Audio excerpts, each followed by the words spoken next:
Well, in a rare Friday night game, Penn State heads to Illinois out in Champaign. And it's going to be starting at 9 o'clock here on WSBA. The 7:30 pregame show starts.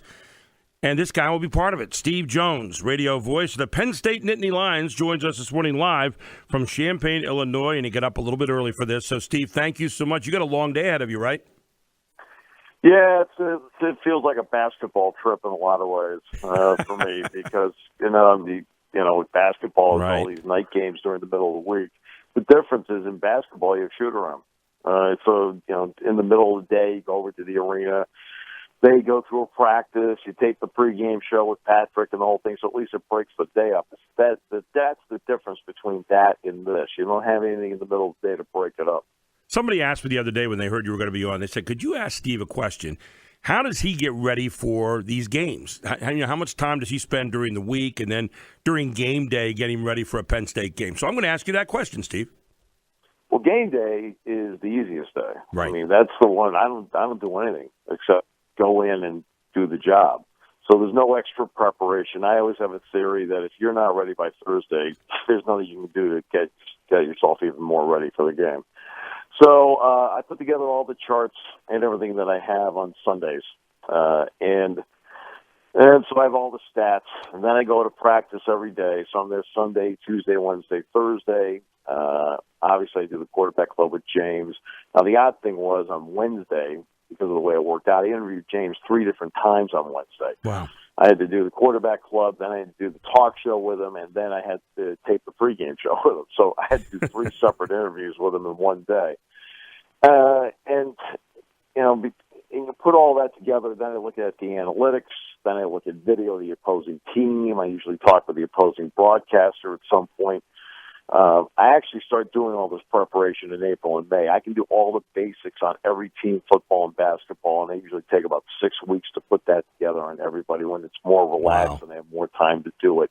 And then when you get to this week, for example, okay, this guy's starting, this guy was suspended, this guy, a freshman beat him out. So you can make like maybe 8 or 9 different moves compared to what you put together before, and then you update the stats. Let's talk specifically about the week of practice for Penn State.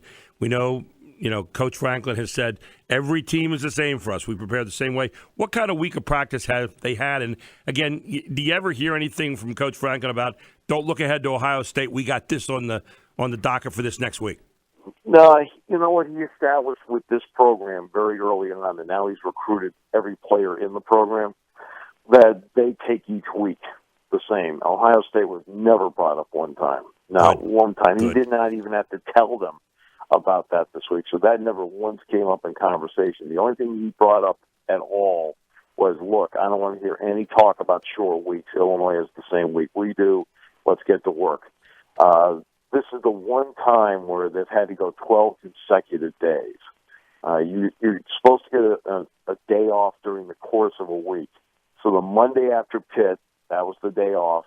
Then they went straight through to Kent State. Then I've gone straight through. Now the day off for this week is actually going to be Saturday. So the NCAA says you have to give them one. So that means they have to go 12 straight days. This is the 12th day that they're doing it. That's the only difference. And so they modified practice maybe a little bit. But to be honest with you, Gary, I thought they practiced really, really well this week. You look at one of the things that people have been talking about with Penn State amidst all the good things right now, and it's the number of balls being dropped by receivers. Any special attention being paid on that one this week? Even though they've made some great catches and the young receivers are looking better and better, that seems to be the one thing. It's like saying Raquel Welch can't cook. But, when you have receivers, you want to make sure those passes are caught, especially Penn State fans have been spoiled by the number of receivers they've had the past few years. Well, I think when you look at the passes dropped, they had a rash of them, and some of them were in the rain against Pitt. DeAndre Tompkins caught everything last week. Right. All right, so you feel like, okay, now he's on his way. So the one guy people are concerned about would be Juwan Johnson. And Juwan is really, really good. It's just a question of him just getting back in the groove. Well, McSorley in the next to last period on Wednesday, which would have been the Thursday practice. So on Wednesday night, McSorley pulled Johnson aside. They must have thrown like 15, 20 balls together. That's McSorley and Johnson just getting together and doing it. And I think Juwan's about ready to do something. Because people forget he caught a touchdown pass last week, but he got called back because Freiermuth set a pick that was, I mean, LeBron would have loved it. Right. I saw it. It was unbelievable. Yeah. And, of course, we remember he caught a little bit of a big pass last year against Iowa in a big moment, last play of the game, and so there you go. Mitch Sorley, a lot of people hear his name all the time. How good is this guy as a leader of this team? Well, he's just terrific in every way. I've always told everybody, and I mentioned this to James the other day. He says, because James was like, "How do you describe him?" I said, "Confidence without arrogance." Yeah, and that's what he is. I mean, he's ultra confident. It is the exact same guy from the day he walked into the building as a true freshman. He hasn't changed at all. Now, is he more of a vocal leader now than he was even a year ago? Yeah, because he has to be. He is the unquestioned leader of the team. But the one thing any leader has to have is you have to have universal respect. He's got universal respect. The defensive guys respect him. The offensive guys respect him. The coaching staff respects him. And so he brings that kind of cachet in. He doesn't really care about his numbers at all. The one thing he cares about is winning. And that's all he's done in his career is win. In high school, he quarterbacked his team to 4 straight high school championship games and won 3 of them. Here at Penn State, I mean, look what he's done in the last 2+ years now in his 3rd season. He's been winning. And I think if you give him another quarter against Georgia, he beats them in the Tax Slayer Bowl. That's just the way he is and who he is. And you can talk about how he throws it, you can talk about how he runs it, but I think his judgment and his decision-making on the field tells me that he probably knows where 17 out of the 21 other chess pieces are, and he knows how to play it.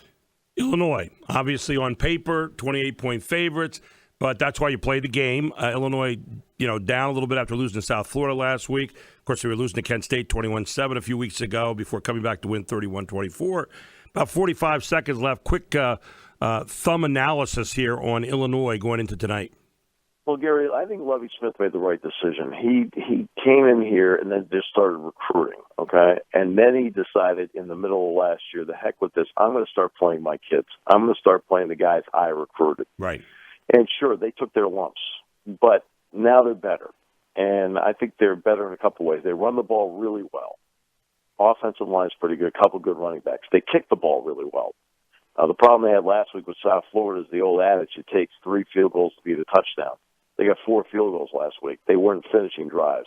Defensively, they're better, but they're going to get some guys back tonight. Bennett Williams at safety, Nate Haas at corner, who had been suspended. They're going to get Lou Dorsey back at tight end, who was also suspended. So they're going to get some of those guys back. So it's a young team getting better because he made a commitment to his kids.